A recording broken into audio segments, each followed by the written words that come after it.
দেবীমা কি হয়েছে? কুসুম, গুরুদেব বলেছে যে আয়ুষের জীবনে বিপদ ঘনিয়ে আসছে, ভয়ানক বিপদ।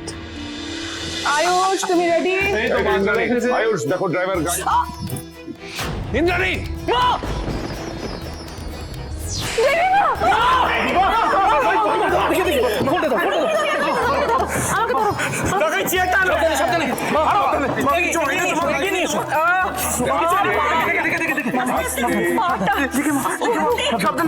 আমরা আছি দেখতে পাচ্ছি না রাজ, এই যে একটা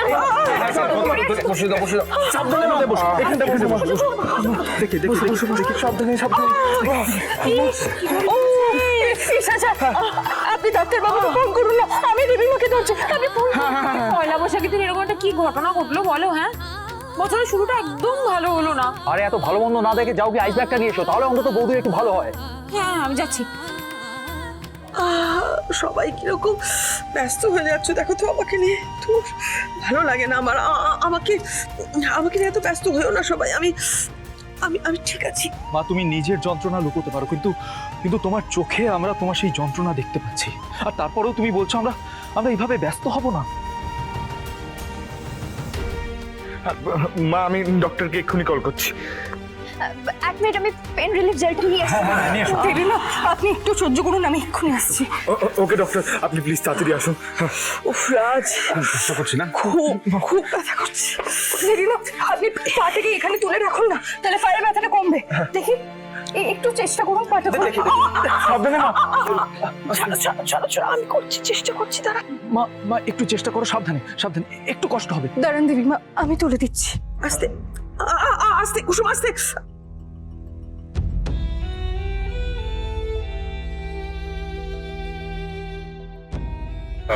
ব্যথা কমানোর কোনো টোটকা তোমার জানা আছে? দেখো না, মানে ডাক্তার আসতে তো সময় লাগবে। হ্যাঁ বড় সাহেব, আমি দেখছি। তোমার খুব ব্যথা করছে মা। শিরি, তুই তো এতদিন বেশ চুপচাপ ছিলি, আজ হঠাৎ করে এটি খেল দেখালি? হ্যাঁ, ও ব্যথা করছে। আমি কোথাও খুঁজে পেলাম না। কোথায় চলে গেছে? দেবীমা একটু ছোট ম্যাডাম। দেবীমা আমি চুন হলুদ গরম করে নিয়ে এসেছি, এটা লাগালে পায়ের যন্ত্রণা সেরে যায়। দাঁড়ান আমি লাগিয়ে দিই। কি হলো ভগবান? কুসুম কুসুম ছেড়ে দাও, এসব লাগিও না, এসব সময় নেই। রাজ, সময় হয়ে গেছে, আমাদের এক্ষুনি বেরোতে হবে। মা তোমার পায়ের যন্ত্রণা একদম ঠিকঠাক না হওয়া পর্যন্ত আমরা কেউ এখান থেকে কোথাও যাব না, কোথাও না। আমার জন্য হলে আমি বলতাম না আয়ুষ, কিন্তু এটা তোমার সুরক্ষার প্রশ্ন। যেতে হবে আয়ুষ, যেতে হবে। দেখো ইন্দ্রাণী, জেদ করো না। আমি গুরুদেবের সঙ্গে কথা বলছি, দেখি অন্য কোনো উপায় বার করা যায় কিনা। এই অনুষ্ঠান আয়ুষের জীবনে আসা বিপদ দূর করার জন্য অত্যন্ত জরুরি। এক মুহূর্ত এদিক ওদিক করা চলবে না। গুরুদেবের কথার অন্যথা হবে না রাজ। না না, আশ্রমে যেতেই হবে, আজকেই মূর্তি স্থাপন করতে হবে রাজ। ঠিক আছে, আমি তাহলে বরং ইন্দ্রাণীর সঙ্গে থাকছি। আয়ুষ তুমি যাও, গিয়ে গুরুদেবের কাছ থেকে তুমি মূর্তি নিয়ে এসো। বাবা এই অবস্থায় মাকে ছেড়ে? আয়ুষ, সবসময় কাছে থাকা মানেই কিন্তু ভালোবাসা নয়, দায়িত্ব পালন করা মানেও কিন্তু ভালোবাসা। তুই যা। মন খারাপ করো না আয়ুষ, তুমি ভালো কাজের জন্য যাচ্ছ, মন খারাপ করে যেতে হয় না। যাও, হাসো হাসো, হাসি মুখে। নিজের জন্য না হলেও অন্তত আমার জন্য যাও।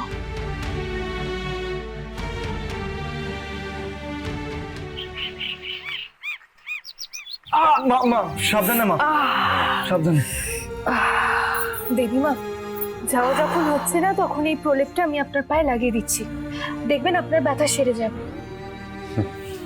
চুন হলুদের প্রলেপ ভীষণ উপকারী। ছোটবেলায় খেলতে গিয়ে যতবার লাগতো মা লাগিয়ে দিত। হ্যাঁ,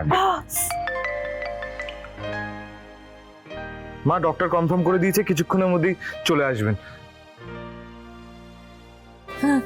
দেখেছেন তো, আমাকে যখন তখন যেমন খুশি শাস্তি দেওয়া, এবার ফল ভুগছে, এখন নিজেকে শাস্তি পেতে হচ্ছে। বেশ হয়েছে।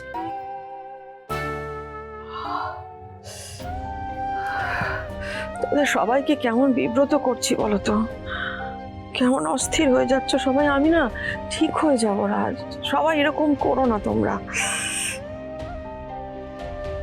ঈশান তুমি বরং একটা কাজ করো তো, অনুশ্রীকে নিয়ে দাদার সঙ্গে একবার একটু দেখা করে এসো আজ। দাদাকে আমি কথা দিয়েছিলাম পয়লা বৈশাখের আগে তোমাদের একবার পাঠাবো, যাকে আগে তো হলো না, অন্তত আজকে তো একবার যাও যাও যাও করে এসো। তবে আয়ুষ মূর্তি প্রতিষ্ঠা করার আগে ফেরত চলে এসো। হ্যাঁ মনি, আজ থাক না, আমরা পরে না হয় ঘুরে আসবো। বললাম না যেতে, আমি নিজে দাদাকে কথা দিয়েছিলাম। যাও। ঠিক আছে মা, তোমার কথা অমান্য করব না। আমরা অনুশ্রী বাড়িতে গিয়ে বিকেলের মধ্যেই চলে আসবো, কেমন? অনুশ্রী চলো। মনি, আসছি। কাকে বাবা এলাম। সাবধানে যেও। দেবী মা, আমি আপনার পায়ে এই প্রলেপটা লাগিয়ে দিয়েছি, এবার দেখবেন আপনার ব্যথা সব কমে যাবে। সিদ্ধার্থ, একটু বাইরে আয়।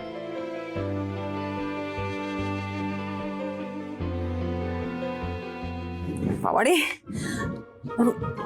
ও দিদি, আমার না কেমন পেটটা কিরকম করছে, শরীর খারাপ লাগছে। আর জান বলছে আমি একটু আসছি। হ্যাঁ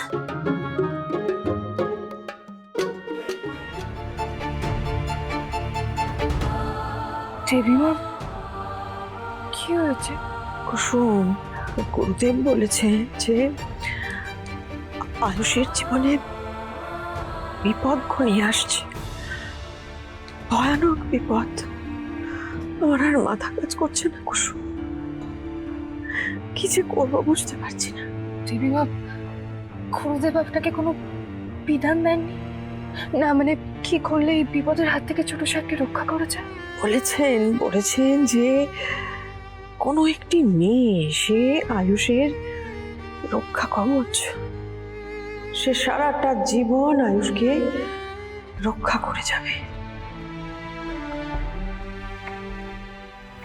কুসুম, আমি না চাইছি যে গুরুদেব যেমন যেমন বলেছেন সেই সমস্ত নিয়ম রীতিনীতি মেনে আয়ুষের হাত দিয়ে বাড়িতে ওই মূর্তি প্রতিষ্ঠা হোক। এটা আয়ুষের জন্য, আয়ুষকে নিরাপদে রাখার জন্য খুব জরুরি।